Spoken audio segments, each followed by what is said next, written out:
News from Nowhere. Chapter 8. An Old Friend. We now turned into a pleasant lane where the branches of great plane trees nearly met overhead, but behind them lay low houses standing rather close together. "This is Longacre," quoth Dick, "so there must once have been a cornfield here. How curious it is that places change so and yet keep their old names. Just look how thick the houses stand. And they are still going on building, look you." "Yes," said the old man, "but I think the cornfields must have been built over before the middle of the 19th century. I have heard that about here was one of the thickest parts of the town. But I must get down here, neighbors. I have got to call on a friend who lives in the gardens behind this long acre. Goodbye and good luck, guest."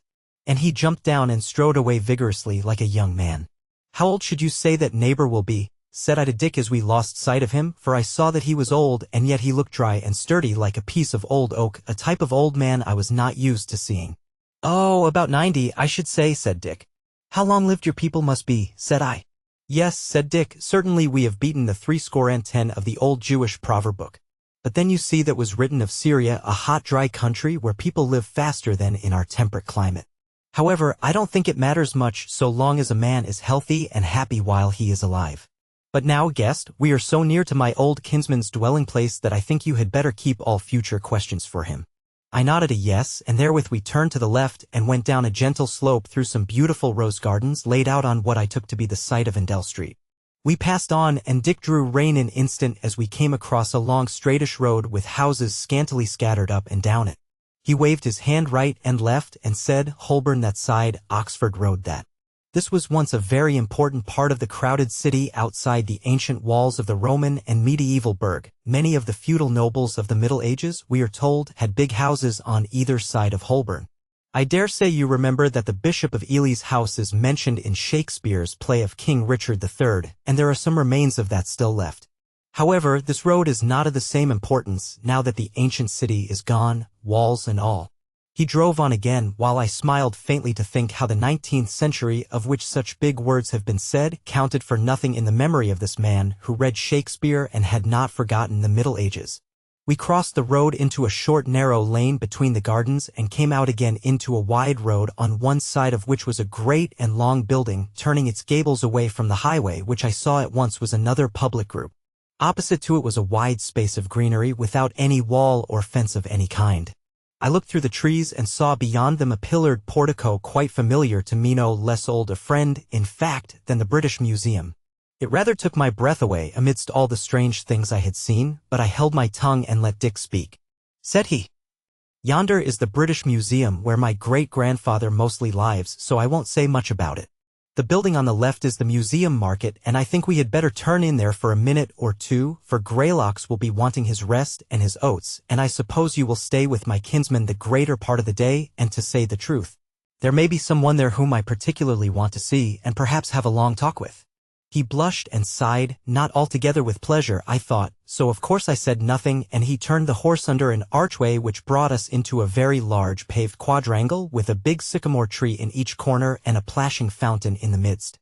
Near the fountain were a few market stalls with awnings over them of gay striped linen cloth, about which some people, mostly women and children, were moving quietly looking at the goods exposed there.